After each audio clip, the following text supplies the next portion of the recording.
It's part detective work, part science, and there's a healthy dose of elbow grease, too.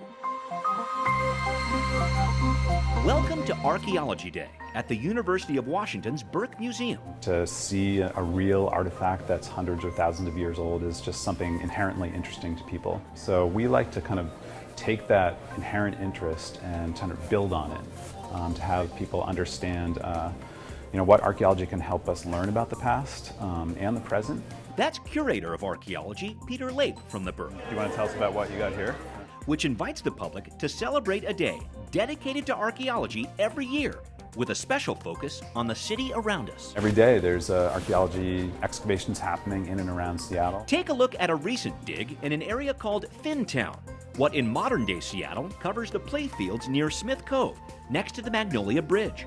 In the 1870s, immigrants would stop here before getting jobs at local sawmills.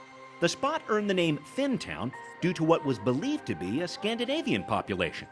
But newly found artifacts, like a Native American bowl and a Japanese beer bottle, show a diverse group of people who only could have been identified through archaeology. Seattle has a fascinating past that goes over 10,000 years of history. And it also has a very interesting recent past, the last 100, 150 years. Every year we get some really interesting new advances in dating, chemical analysis. So we're constantly learning new things about this past. So archaeologists feel free to play at any time, including the current. So hold your arm up and go. But is it playtime or a hands-on history lesson? From Associate Professor of Anthropology and Curator Sven Haakonsen. That finger goes right here. He's teaching the young and old how native tribes in the Northwest, thousands of years ago, used what's called an atl-atl. You gotta hold it tight until you release it. A spear-throwing tool for hunting. Go ahead. Nice, there you go. You see how that works? Ah, but how does it work in the hands of an intrepid reporter?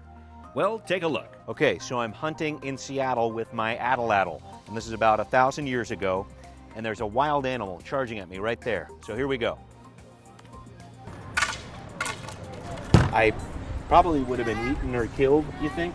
Well, no, I think you'd more scare the animal away. Okay, I like that optimism. Let's just say it's safer for me to watch. What you can see here is it easily breaks. Especially when the rocks are flying in the ancient stone tool-making art of flint knapping. Knives, arrowheads, all sorts of items can be made out of each of those. Obsidian rock like this from central Washington traveled down trading routes to reach Seattle centuries ago.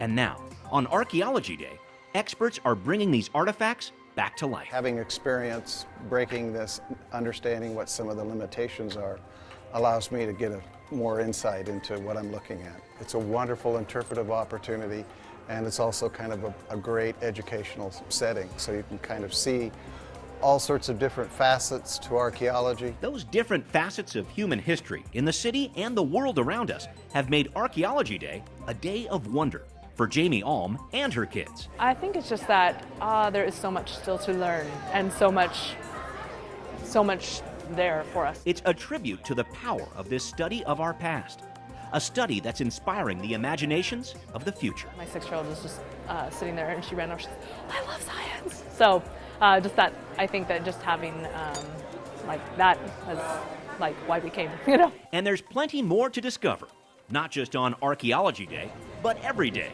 we keep aiming to make history. There you go. Nice.